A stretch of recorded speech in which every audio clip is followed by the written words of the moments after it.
Hey everybody, today I'm coming at you with a video about bill searches. So I plan to do some bill searches on my channel. I have one up already, a short, didn't find anything sadly, but I've got more coming. So I'm going to discuss today what I'm looking for in a bill search. To many of you, all of these bills on the table may just look like any old regular bill, maybe a little old or something strange about them. But I will show you what's special to me about every single one of these bills and what I'm going to search for, how I do bill hunts, and yeah, you'll be able to follow along with me.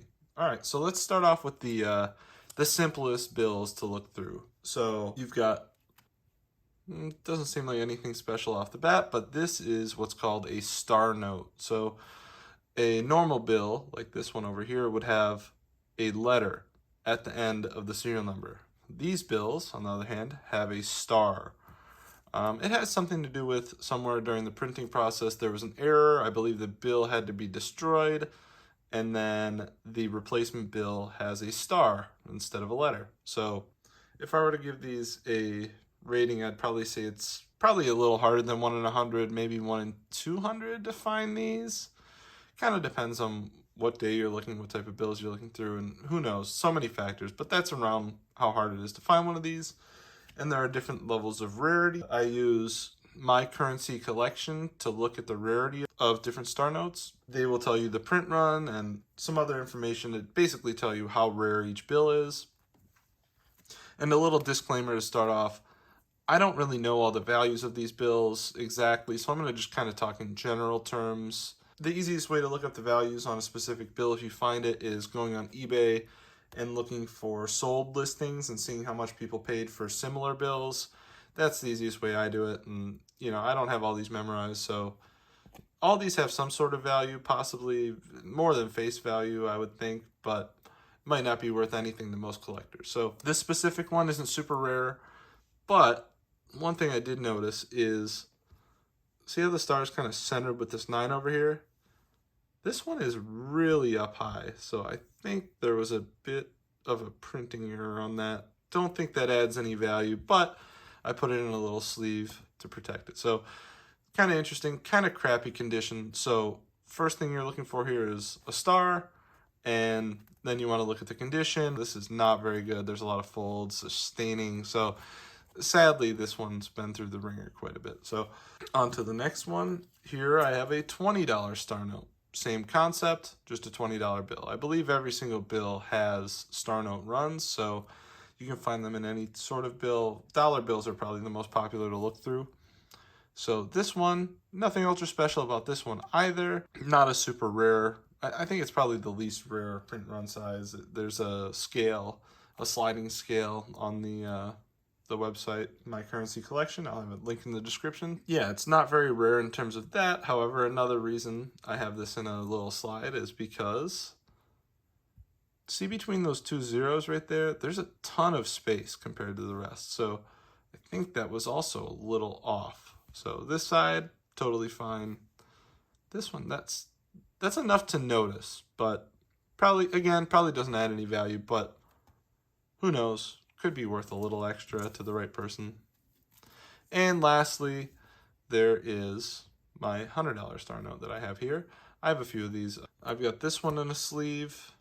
Nothing super spectacular about this bill, except it is a slightly rarer print run here. I believe this bill is right about in the middle on the run size on the sliding scale. I believe it had a run size of 384,000, which sounds like a lot, but in the scheme of things, there are a lot of bills. So this is one of the more rare star notes. I believe that one has quite a bit more premium than just your regular star note. So those are the star notes I decided to show you today. Those ones are easy to look for. Just look for the star. And I like to put things in two classes: star notes and then fancy or old bills. So when I say fancy, I mean fancy serial numbers. So something is special about the serial number, or it's an old bill, maybe even errors in that same category. So let's start off with an old bill. Yep, haven't seen this $100 bill for a while. They're on the new style, and there's also one style in between these two. But this bill is from 1988. It's not in perfect condition, but I think it's in pretty nice condition. There's some, it's kind of dirty a little bit. Probably not worth a ton, but I don't see these very often just in circulation, so I'm hanging on to this one. Just a little thing to have in the collection. It's kind of cool. Next, we'll go on to something that covers a bit of two categories here. So this one, when you look at the serial number, this one is almost a flipper bill. So a lot of these terms are just kind of things that have come up recently, and it's not all these are really, really collectible, but I do believe there's a bit of a premium on actual flippers. Close to flippers, I don't know, maybe. But if you look, they call it a flipper because if you flip it upside down, it is a readable number. Now, the reason it's an almost flipper is because of that 8. That 8 looks weird. But the 6s, 9s, and 0s all read as regular numbers. So the regular numbers are 0, 9, 6. So if you have 0s, 9s, and 6s only in your bill, you have an actual flipper. If you have 0s, 9s, 6s, 8s, and 1s, you have an almost flipper. It's kind of an interesting thing. And the other thing that I'm going to cover here is, this is a pretty over-inked bill. This is a fairly minor error here. There's really nothing special about this. It's a little easier to see in person. Yeah, you can see there's a lot of blotches on the 9s here. There's just a lot of ink. So if that was super severe, it might be worth something, but this one probably doesn't add any value there. Okay, on to the next bill. So this bill also covers two things. So this bill would be considered a trinary because it has 3 numbers: 0s, 2s, and 6s, or 1, 2, and 1, 6 to be more specific. But so the special thing about this, it's kind of rare to find these. Now, it's not so rare to find trinaries. I'd say that regular trinaries don't have much value at all. So obviously they all have face value, but I wouldn't say that a trinary adds much value unless there's something special about it, and I find there is something special about this one. It has 6 zeros, so this is a 6 of a kind. That's borderline if it's even worth keeping or not, a six of a kind. I like to keep 5 of a kind or more, unless it's a valuable bill like 50s or 100s, then I won't keep it because, you know, I can keep a 20 or a 1 or a 5. It doesn't really do much, but keeping hundreds, I don't want to keep too many hundreds that aren't worth more. So you got 6 zeros. If they were all in a row, it would be slightly more valuable, and if they were all at the start, it would be a low serial number. We'll get into that later. I do have a slightly low serial number. I haven't been able to find too low of a serial number. It's hard to find. So these are all things that I picked out of circulation and bill hunts recently or a long time ago. You never know.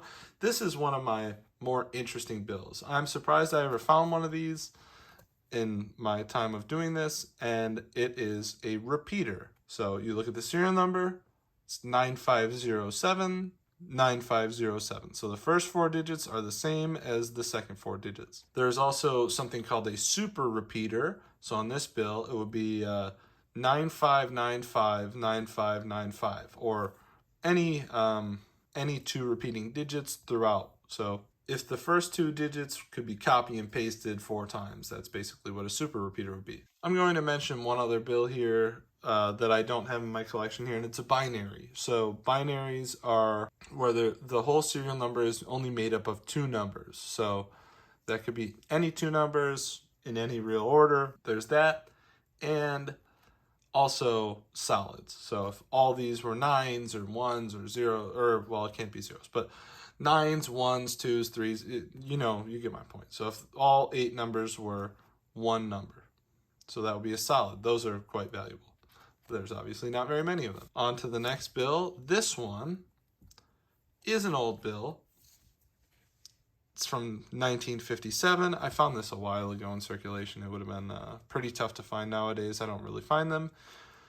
But yeah, this one, as you can see, is a silver certificate. So yeah, those are pretty rare to find nowadays. They don't really have a ton of value, especially in this garbage condition, but it's cool to have. It's an interesting bill. Maybe it's worth a little bit, but yeah, you used to be able to trade in this bill for silver. I don't know if you still can. I don't know.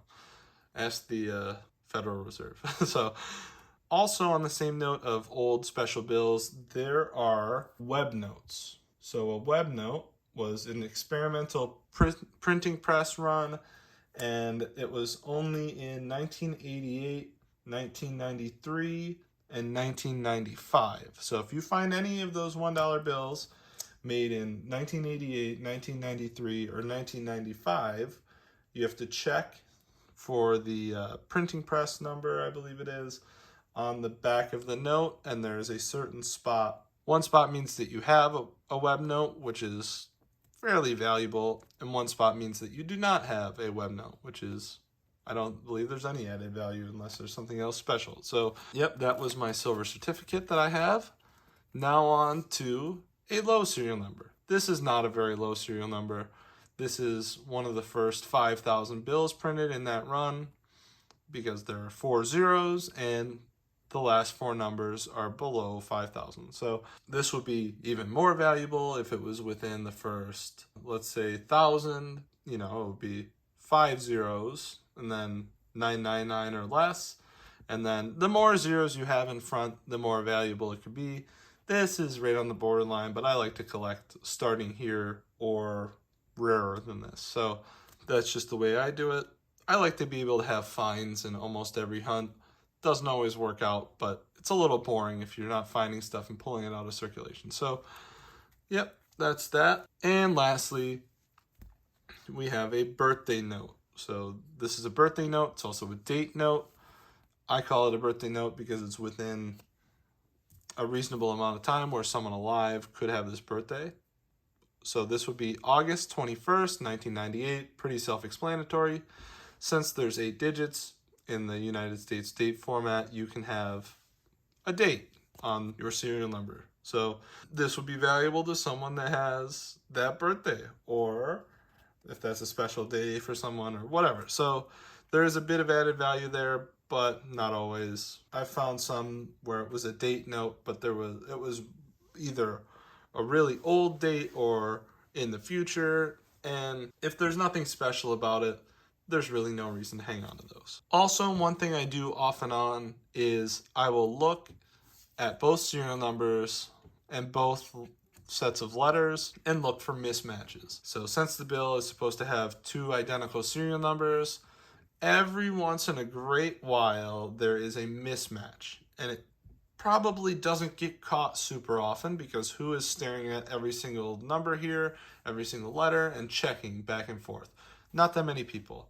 That's something I do off and on. It's kind of hard not to get discouraged because that's such a time-consuming way to search bills. So those are the notes that I brought out today.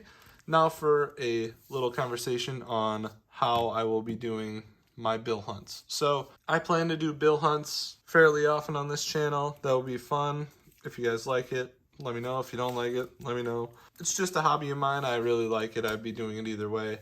So why not film it, show you guys my finds. Now, there are bill hunts where I don't find anything, and I don't want to discourage people from the hobby, but I also don't want to make it seem like every single hunt I find something. So I plan not to upload hunts where I got skunked or almost skunked. I plan to only upload hunts that I record that I found something of sorts. At least one thing, because I don't want to give you guys a boring video. The one I've uploaded so far didn't find anything. It was just kind of a proof of concept, see if anyone would watch it. Few people did, so that's good. So I think that covers mostly everything. So yeah, this isn't an exhaustive list of everything that you can look for. Well, on that note, thank you so much for watching.